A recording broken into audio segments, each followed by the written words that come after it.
Hey there, listening squirrels. I know this is my this is gonna be my do-rag, cause gal I was thinking of doing this for. I think she'd rather have something she could wear with more stuff, so I'm doing hers in Pima Suprema in the bone color. Yeah, I think she'll like that better. And then I still gotta see what color Miss Jules wants. And we're on chapter, doggone it, I didn't bring my drink in here. Chapter 22 of The Old Curiosity Shop by Charles Dickens. The remainder of that day and the whole of the next were a busy time for the Nubbles family, to whom everything connected with Kit's outfit and departure was matter of as great moments as if he had been about to penetrate into the interior of Africa or to take a cruise round the world. It would be difficult to suppose that there ever was a box which was open and shut so many times within 24 hours as that which contained his wardrobe and necessaries, and certainly there never was one which to two small eyes presented such a mine, M-I-N-E, of clothing as this mighty chest with its 3 shirts and proportionate allowance of stockings and pocket handkerchiefs disclosed to the astonished vision of little Jacob. At last it was conveyed to the carriers, at whose house at Finchley Kit was to find it next day, and the box being gone, there remained but 2 questions for consideration. Firstly, whether the carrier would lose, or dishonestly feign to lose, the box upon the road. Secondly, whether Kit's mother perfectly understood how to take care of herself in the absence of her son. I don't think there's hardly a didn't take my Zyrtec. I don't think there's hardly a chance of his really losing it, but carriers are under great temptation to pretend they lose things, no doubt, said Mrs. Nubbles apprehensively in reference to the first point. No doubt about it, returned Kit with a serious look. Upon my word, Mother, I don't think it was right to trust it to itself. Somebody ought to have gone with it, I'm afraid.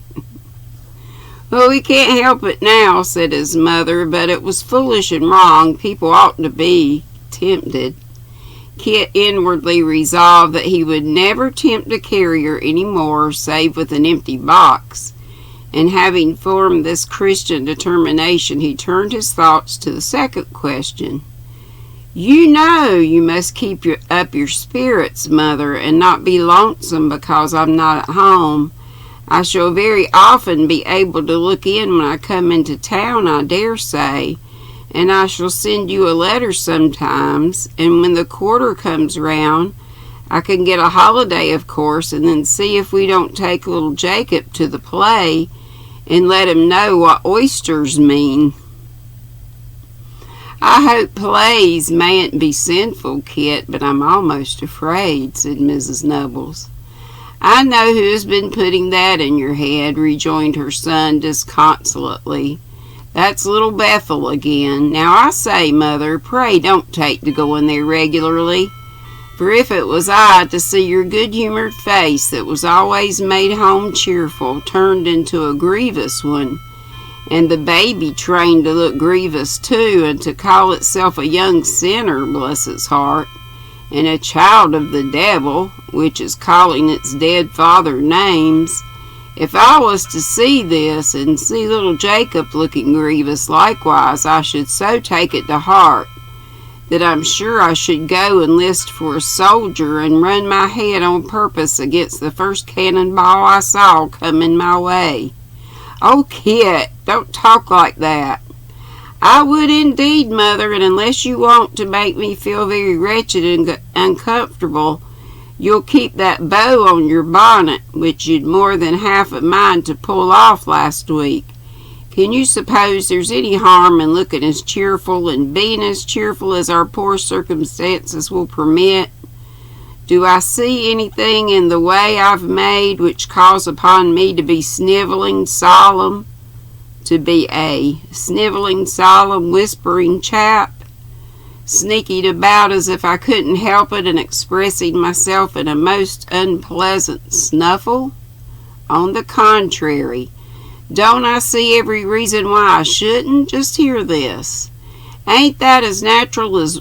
Oh, he laughed. Ha ha ha ha! Ain't that as natural as walking and as good for the health? Ha ha ha! Ain't that as natural as a sheep's bleating or a pig's grunting or a horse's neighing or a bird's singing? Ha ha ha ha! Isn't it, Mother? There was something contagious in Kit's laugh, for his mother, who had looked grave before, first subsided into a smile, then fell to joining in heartily, which occasioned Kit to say that he knew it was natural, and to laugh the more. Kit and his mother, laughing together in a pretty loud key, woke the baby, who, finding there was something very jovial and agreeable in progress, was no sooner in its mother's arms than it began to kick and laugh most vigorously. This new illustration of his argument so tickled Kit that he fell backward in his chair in a state of exhaustion, pointing at the baby and shaking his sides till he rocked again. After recovering twice or thrice, and as often relapsing, he wiped his eyes and said grace, and a very cheerful meal their scanty supper was. With more kisses, hugs, and tears than many young gentlemen who start upon their travels and leave well-stocked homes behind them would deem within the bounds of probability, and in parentheses, if matter so low could be herein set down, Kit left the house at an early hour next morning and set out to walk to Finchley, feeling a sufficient pride in his appearance to have warranted his excommunication from Little Bethel from that time forth, if he had ever been one of that mournful congregation.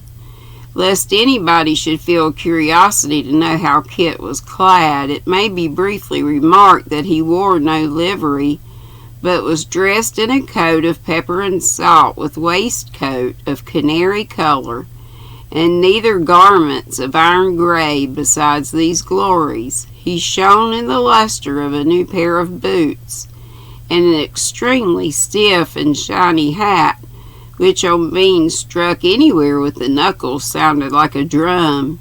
And in this attire, rather wondering that he attracted so little attention, and attributing the circumstance to the insensibility of those who got up early, he made his way towards Abel Cottage.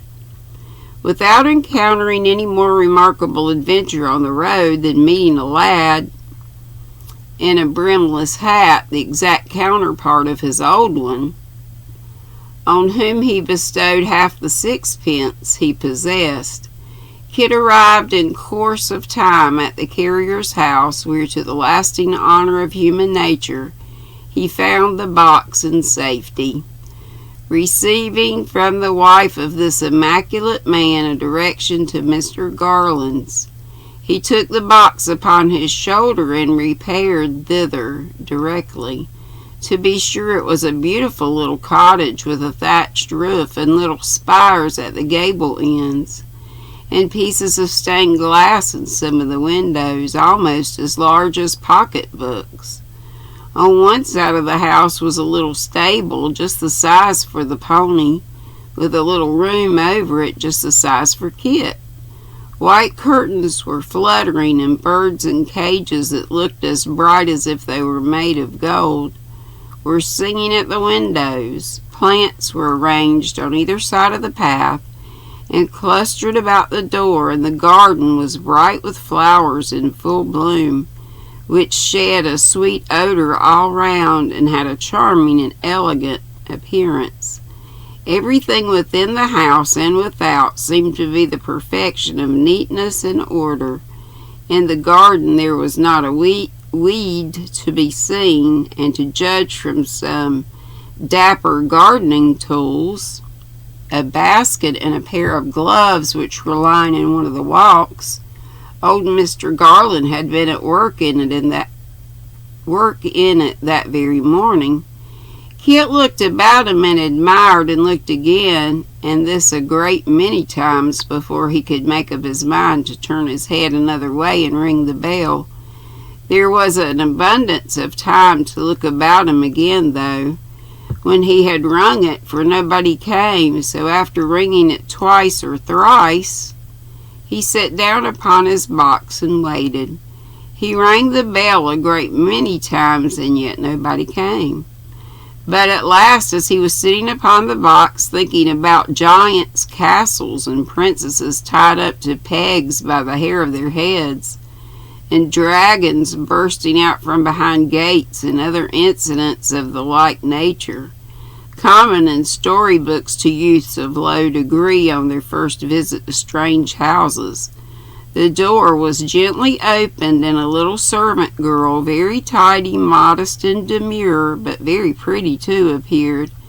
"I suppose you're Christopher, sir," said the servant girl. Kit got off the box and said yes, he was. "I'm afraid you've rung a good many times, perhaps," she rejoined, "but we couldn't hear you because we've been catching the pony." Kit rather wondered what this meant, but as he couldn't stop there asking questions, he shouldered the box again and followed the girl into the hall, where through a back door he described Mr. Garland leading Whisker in triumph up the garden after that self-willed pony had, in parentheses, as he afterwards learned, dodged the family round a small paddock in the rear for 1 hour and 3/4. The old gentleman received him very kindly, and so did the old lady, whose previous good opinion of him was greatly enhanced by his wiping his boots on the mat until the soles of his feet burned again. He was then taken into the parlor to be inspected in his new clothes, and when he had been surveyed several times and had afforded by his appearance unlimited satisfaction, he was taken into the stable, and in parentheses, where the pony received him with uncommon complaisance, and thence into the little chamber he had already observed, which was very clean and comfortable, and thence into the garden, in which the old gentleman told him he would be taught to employ himself, and where he told him besides what great things he meant to do to make him comfortable and happy, if he found he deserved it. All these kindnesses Kit acknowledged with various expressions of gratitude and so many touches of the new hat that the brim suffered considerably. When the old gentleman had said all he had to say in the way of promise and advice, and Kit had said all he had to say in the way of assurance and thankfulness, he was handed over again to the old lady, who, summoning the little servant girl, whose name was Barbara, instructed her to take him downstairs and give him something to eat and drink after his walk. Downstairs, therefore, Kit went, and at the bottom of the stairs there was such a kitchen as was never before seen or heard of out of a toy shop window, with everything in it as bright and glowing and as precisely ordered, too, as Barbara herself. And in this kitchen Kit sat down at a table as white as a tablecloth, to eat cold meat and drink small ale, and used his knife and fork the more awkwardly because there was an unknown Barbara looking on and observing him. It did not appear, however, that there was anything remarkably tremendous about the strange Barbara, who, having lived a very quiet life, blushed very much, and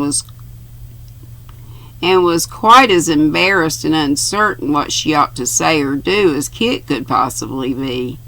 When he had sat for some little time, he ventured to glance curiously at the dresser, and there among the plates and dishes were Barbara's little work-box with a sliding lid to shut in the balls of cotton.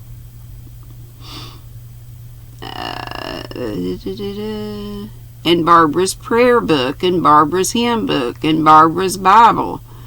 Barbara's little looking glass hung in a good light near the window, and Barbara's bonnet was on a nail behind the door. From all these mute signs and tokens of her presence, he naturally glanced at Barbara herself, who sat as mute as they, shelling peas into a dish. And just when Kit was looking at her eyelashes, and wondering, quite in the simplicity of his heart, what color her eyes might be, it perversely happened that Barbara raised her head a little to look at him, when both pair of eyes were hastily withdrawn, and Kit leaned over his plate, and Barbara over her pea shells, each in extreme confusion at having been detected by the other. Kit and Barbara. I hope it's Kit and Nell. Don't you? That's it. So we'll be at chapter 23 next time. Y'all be sweet. Don't be ugly. And get on this do-rag. Finish this do-rag. Lord, I got so much to do. I need to do the adult size of this, because I said I wanted one, and Ola Joe found the pattern for us, and law, I'm in the cow. I gotta get it done. Law. So much to do. Love y'all. See you later. Bye bye.